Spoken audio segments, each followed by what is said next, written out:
cái chương nó không để riêng tí đồng mũi chương để riêng tí tông chỉ mũi đằng nát chương nát chương đọt được sắm khăn từ lời IP version 4 IP version 6 bị lên nhân nát đây IP version 6 cứ xin từng off គឺ assign IP public ទាំងអស់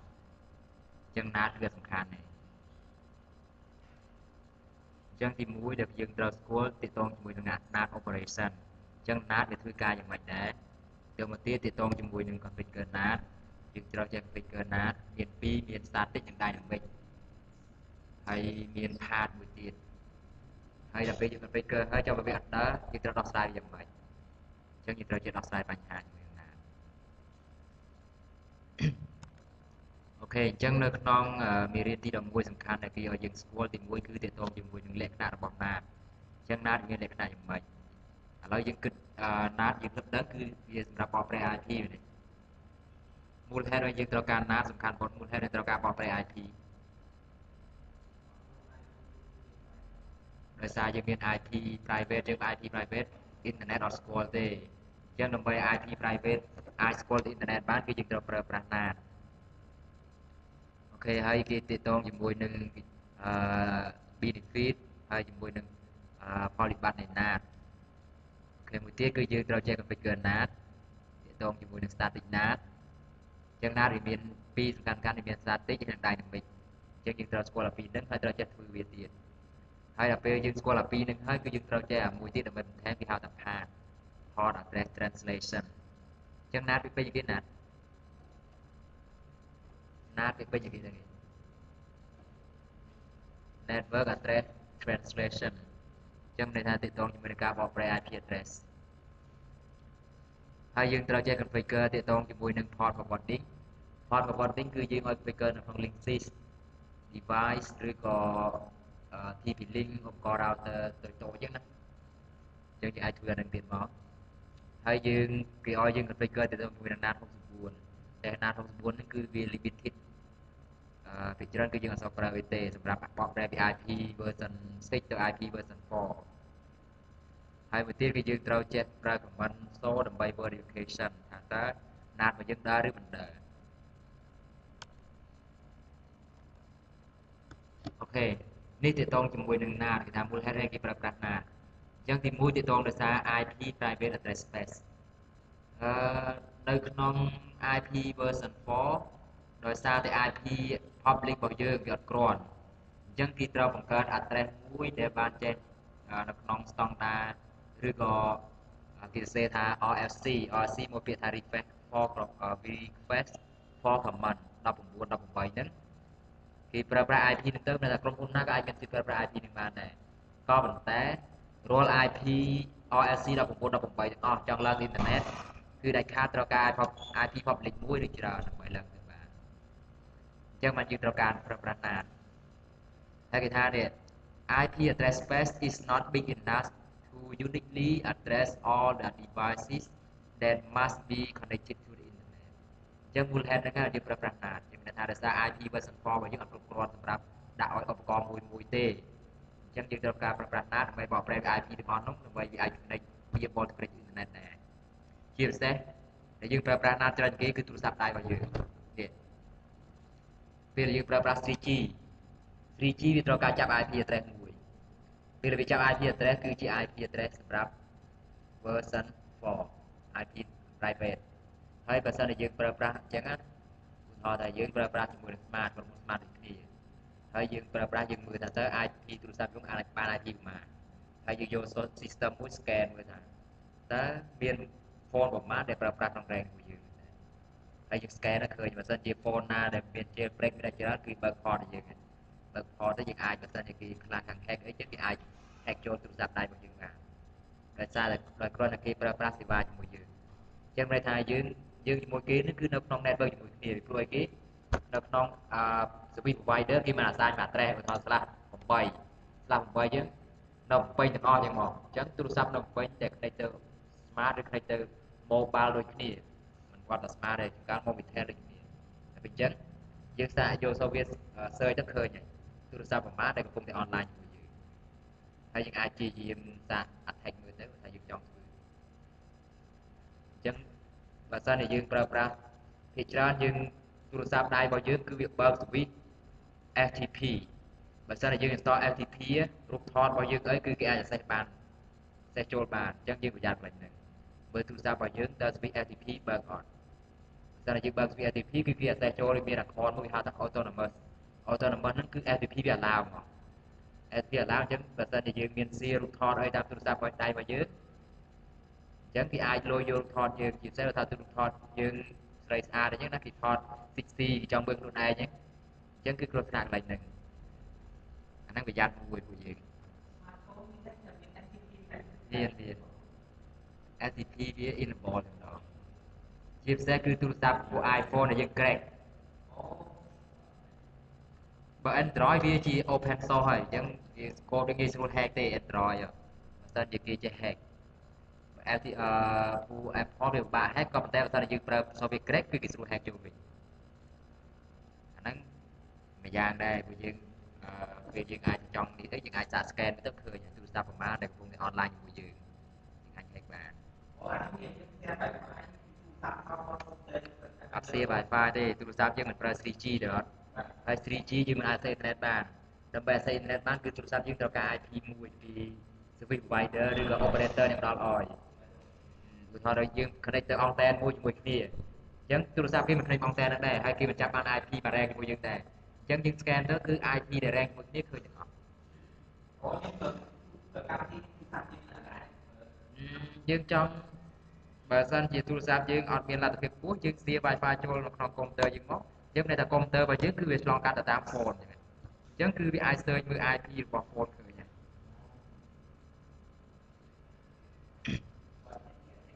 អាហ្នឹងខ្ញុំធ្លាប់ study case នៅក្នុងការ security ព្រោះគេអាចមាន hack អញ្ចឹងបានដែរអូខេអញ្ចឹងទាក់ទងយ៉ាងហ្នឹងទាក់ទងជាមួយនឹង IP private អញ្ចឹងន័យថាយើងប្រើ private មែនក៏តែគេអាចយក hack បានដោយសារគេប្រើ IP private ជាមួយយើងដែរតែយើងចេញទៅក្រៅគឺយើងត្រូវការ IP public មួយដើម្បីចេញទៅទាំងអស់គ្នាមួយទៀតគេថា the network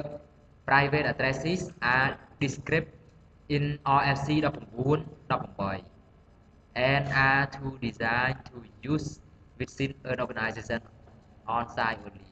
អញ្ចឹងមានន័យថាពួក IEEE ហ្នឹងគេបានបង្កើត RFC មួយគឺស្តង់ដារមួយគឺ1918សម្រាប់សម្គាល់ថា IP address ហ្នឹងគឺសម្រាប់យើងប្រើតែនៅក្នុង private ទេអញ្ចឹង IP ហ្នឹងគឺ public គឺអត់ស្គាល់ទេមានន័យថា internet គឺអត់រ៉ាវ IP ហ្នឹងទេ IP ហ្នឹងមកគឺយើង block ចោលអញ្ចឹង ISP មួយគឺ block IP ហ្នឹងចោលមកអត់ឲ្យអត់ឆ្លងកាត់ទេក៏ប៉ុន្តែយើងយកអាចប្រើប្រាស់ក្នុង local របស់យើងដោយយើងប្រើប្រាស់ NAT ដើម្បីចេញទៅក្រៅគេថា private addresses are not allowed by internet router while public address are allowed អញ្ចឹងគេឥឡូវពេលខ្លះអ្នកខ្លះសួរខ្ញុំច្រើនណាគេថា private address ហ្នឹងគឺវាអត់ route លើ internet អត់ route វាមានន័យថាម៉េចអត់ route ហ្នឹង IP ហ្នឹងតែអត់ស្គាល់ហ្មងឬក៏មិនព្រោះ IP address ដូចតែគ្នាហ្នឹងឥឡូវតាមយើងគិតមើលគេថា private addresses are not routed by internet router while public addresses are យើងនិយាយថា public address គឺយើងស្គាល់គ្នាទាំងអស់ចុះ private ហើយអត់ស្គាល់ RSC បាត់ RSC ហ្នឹងគ្រាន់តែជានេះហ្នឹងគឺជា document មួយនឹងមានសេចក្តីបាត់ចុះ IP ហ្នឹងបើសិនជា internet គេចង់ឲ្យស្គាល់បានអត់ចឹង IP ហ្នឹងគេបាត់គឺគេបាត់នៅក្នុង router មួយទេឧទាហរណ៍ ISP យើងមួយចឹងយើង IP private គឺយើងបាត់ហ្មងអត់ទទួលយកហើយសូម្បីតែឧទាហរណ៍តែយើងនិយាយបែបថាឲ្យគេអត់យក IP ហ្នឹងគេ drop ចោលតែម្ដងឲ្យតែឃើញ IP private មកអញ្ចឹងអាហ្នឹងគេបាត់ដោយប្រើ access list នៅក្នុង router មិនជា RSC នេះគ្រាន់តែជាស្តង់ដារមួយសម្រាប់ recommend យើងទេបើយើងចង់ទទួលក៏បានយើងមិនចង់ក៏អត់ទៅគេអត់ហាមឃាត់យើងទេហើយបើយើងចង់បោះឲ្យគេអត់ទទួលយើងដែរតែប៉ុណ្ណឹងទៀតអញ្ចឹងយើងបាត់ចោលទៅ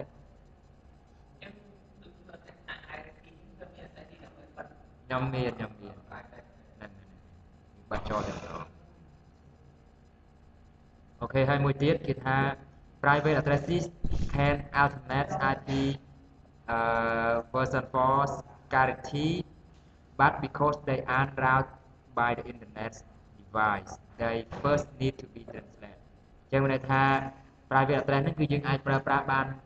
mày thằng nào ai bán này thì nào bán có vấn đề và sau này dương cho về tới internet thì đại khá đâu cả translate gì bài anh bỏ ra cho bạn not is processed by perform such as translation ចឹងន័យថាយើងនិយាយមួយថ្ងៃមិនបាច់ទាក់ទងជាមួយបញ្ហា IP គឺត្រូវការប្រើប្រាស់ NAT ដើម្បីបកប្រែ IP ចេញទៅ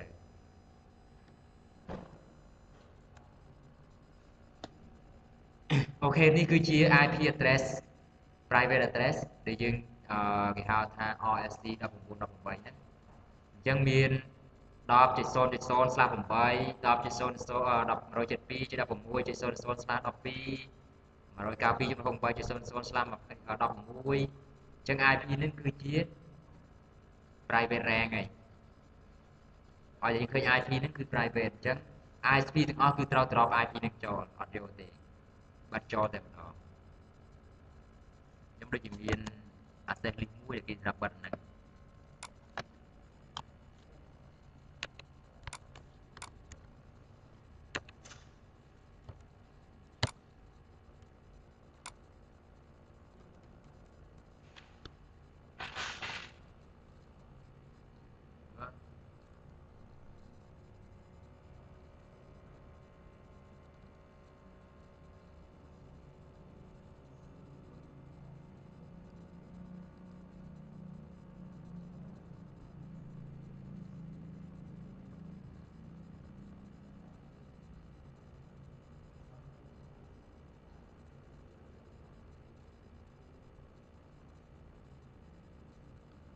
ពួកយើងឃើញហើយនេះ IP private គឺគេបិទចូលទាំងអស់ deny ចូលទាំងអស់192 172 110គឺគេបិទចូលទាំងអស់ private address បាទ /8/16 អានេះគឺយើង list for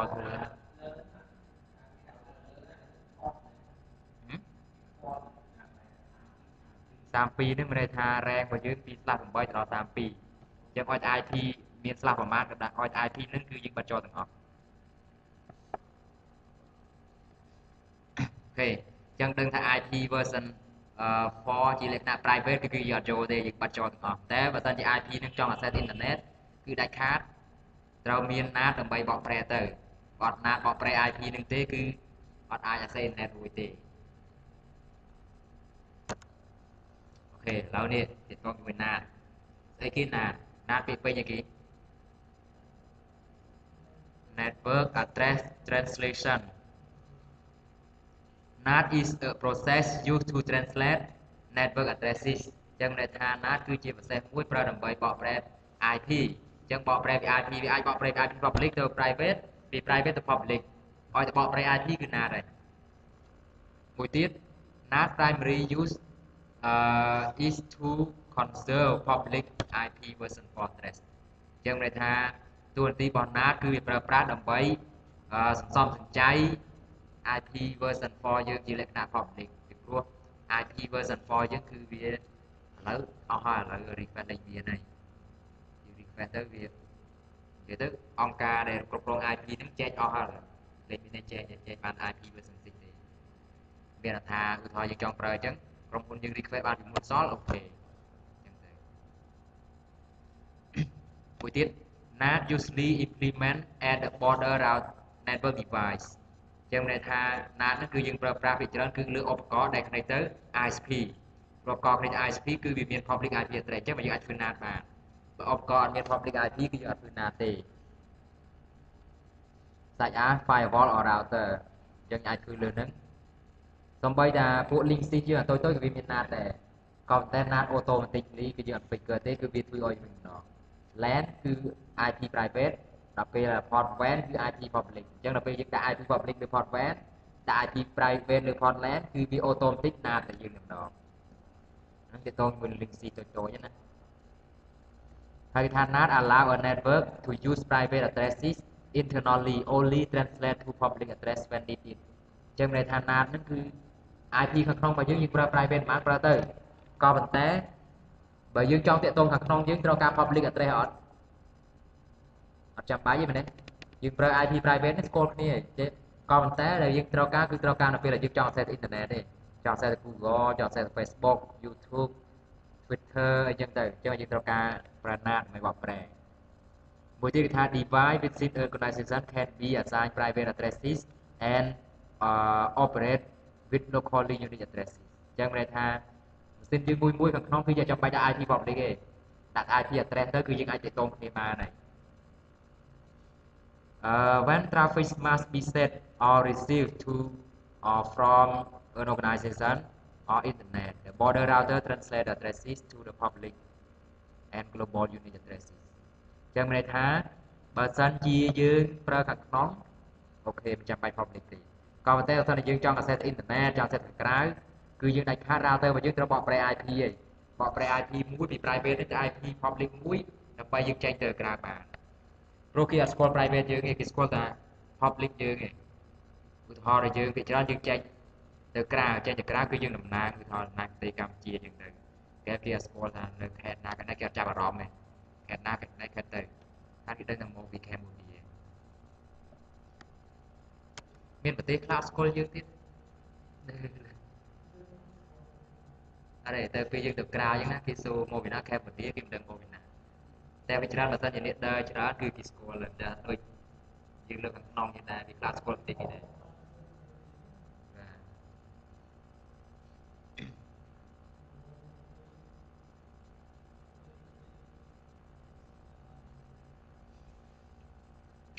ច្រើនប្រទេសគេស្គាល់ប្រទេសធំៗប្រទេសយើងតជាងគេអត់ស្គាល់ទេអាស៊ីយើងណៃស្គាល់អស់ចឹងតែដល់ពេលឧទាហរណ៍ពួកអឺរ៉ុបពេលខ្លះក្មេងៗឬក៏មកវាអត់ស្គាល់តែថ្ងៃមុនឃើញវិទ្យុឃើញទូរទស្សន៍អីគេ CCNA សម្ភាសកូនក្មេងមួយអាយុ6ឆ្នាំហ្នឹងចាំប្រទេសឡើងទាំងអស់ហ្មងលើពិភពលោកប្រទេសណាកន្លែងណាវាសូវត្រូវទាំងអស់អូខេឥឡូវយើងនេះដែលយើងប្រើប្រាស់ណាត់គឺអញ្ចឹងឧទាហរណ៍ថាយើងមាន IP public យើងច្រើនចេះprivate សំទោស private យើងមានច្រើនចេះហើយយើងចង់ access internet អញ្ចឹងគឺយើងមាន router មួយនេះមាន IP public អញ្ចឹងបើសិនជា role IP ទាំងអស់នេះចង់ចេញទៅក្រៅគឺ router លេខ2នេះជាមានបកប្រែ router លេខ1បកប្រែបានអត់បកប្រែបានតែវាអត់ចាំបាច់ព្រោះអីដោយសារវាអត់មាន public ទេយើងវាបកប្រែក៏វាត្រូវបកប្រែ router លេខ2ទៅខាងបាតាទៀតដែរអញ្ចឹងគឺ router លេខ1នេះក៏អត់មាន function ជា NAT ទេគឺ NAT គឺនៅក្នុង border router ដែលជា router ទាំងឡាយណាគឺទៅ ISP ដែលមាន public IP address អត់ទេអានេះ private ណា private អានេះ public អញ្ចឹងprivate ខាងនេះគេហៅថាជា local ខាងនេះគេហៅថា global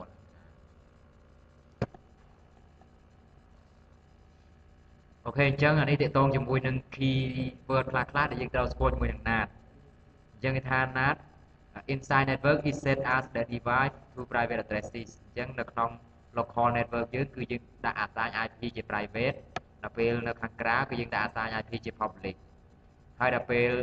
នៅពេលម៉ាស៊ីនយើងឧទាហរណ៍ថាម៉ាស៊ីនយើងអញ្ចឹងម៉ាស៊ីនយើងមាន source destination ទៅខាងក្រៅហ្នឹងណាពេលដែលយើងនៅខាងក្នុងម៉ាស៊ីននេះ traffic នេះចង់ចេញទៅ access មក server នេះ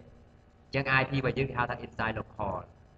IP server នេះគេហៅថា outside local outside គឺ IP outside ខាងក្រៅប៉ុន្តែ traffic packet របស់យើងគឺនៅខាងក្នុងឡើយយើងហៅថា outside local ដល់ពេល packet យើងចេញពី router យើងទៅចេញពី router ទៅសួរថាឥឡូវ source យើងគឺ source IP 192.10.10 ដល់ពេលយើង traffic យើងចង់ឆ្លងកាត់ router ឥឡូវ source យើងប៉ុន្មាននេះ source យើងគឺ 209.165.200.220 ឧទាហរណ៍27ឬ20ម៉ានយើងទៅកន្លែងនេះតាមគេដាក់ហើយដល់ពេល IP source នេះគេហៅថាជា inside global ហើយដល់ពេលIP ខាងក្រៅនេះគេនៅជា IP outside global ដែរពីមុនបង outside local តែឥឡូវគឺ outside global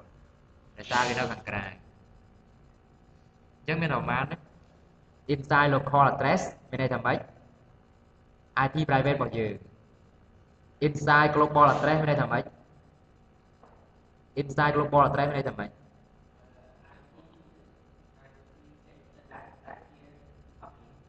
IP នេះគឺ IP របស់យើងតែជា public IP address ដល់ពេល outside local មានន័យថាម៉េចគឺជា destination ដែលយើងចង់ទៅក៏ប៉ុន្តែ traffic ហ្នឹងគឺអត់នៅក្នុង local យើងអត់ទៅចេញទៅក្រៅទេ packet ហ្នឹង